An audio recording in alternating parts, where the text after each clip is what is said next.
আসসালামু আলাইকুম। আশা করি সবাই ভালো আছেন। আরও একটি নতুন ভিডিওতে আপনাদের সবাইকে স্বাগতম। আজ আমি আপনার সাথে শেয়ার করব এবি ব্যাংকের নতুন আপডেটে ফোন নাম্বার কীভাবে চেঞ্জ করবেন ব্রাঞ্চে না যেয়ে অ্যাপসের মাধ্যমে। তাহলে চলুন কথা না বাড়িয়ে মূল ভিডিওতে যাওয়া যাক।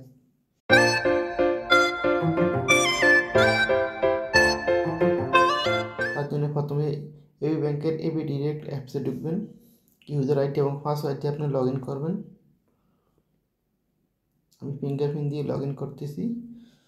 তারপরে উপরে এই যে কর্নারে দেখতেছেন লোগোটা, মানে গোল আকারের, এটাতে ক্লিক করবেন।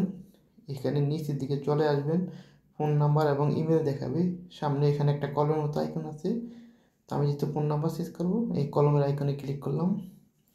এখানে আপনাকে আপনার আগের ফোন নাম্বার দিতে বলতেছে, নতুন ফোন নাম্বার দিবেন, তারপরে কনফার্ম ফোন নাম্বার, তো আমি দিয়ে দিতেছি।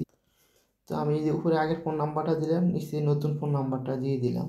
তারপরে নিচে যে ওটিপি চ্যানেল আছে, এখানে আপনি ইমেলে চাইলে ইমেলে নিতে পারেন, SMS চাইলে SMS-এ। তো দেশের বাইরে থাকলে ইমেল সিলেক্ট করবেন। আমি ইমেল সিলেক্ট করলাম, কন্টিনিউতে ক্লিক করলাম। তারপরে আমার ইমেলে আমাকে একটা ওটিপি পাঠাইছে, তো আমি আমার ইমেলে ব্যাক যাচ্ছি। এই যে আমি আমার ইমেলে ব্যাক আসলাম। তো আমার ইমেলটাকে আমি চেঞ্জ করতে হবে, তো আমি ইমেলটা চেঞ্জ করলাম। তো তারপরে দেখেন এই যে এবি ডিরেক্ট এই ইন্টারনেট ব্যাংকিং থেকে আমাকে একটা মানে ইমেল করছে। এই যে কোডটা হচ্ছে যে 0261। তো আপনি এখান থেকে কোডটা নিয়ে আপনি এই যে এখানে 4টা ঘরের মধ্যে 4টা কোড দিয়ে দিবেন। এখনো 50 সেকেন্ড আছে, মানে 1 মিনিট 1.5 মিনিটের মধ্যে। দেওয়ার পরে নেক্সটে ক্লিক করলে আপনার ফোন নাম্বার চেঞ্জ হয়ে যাবে।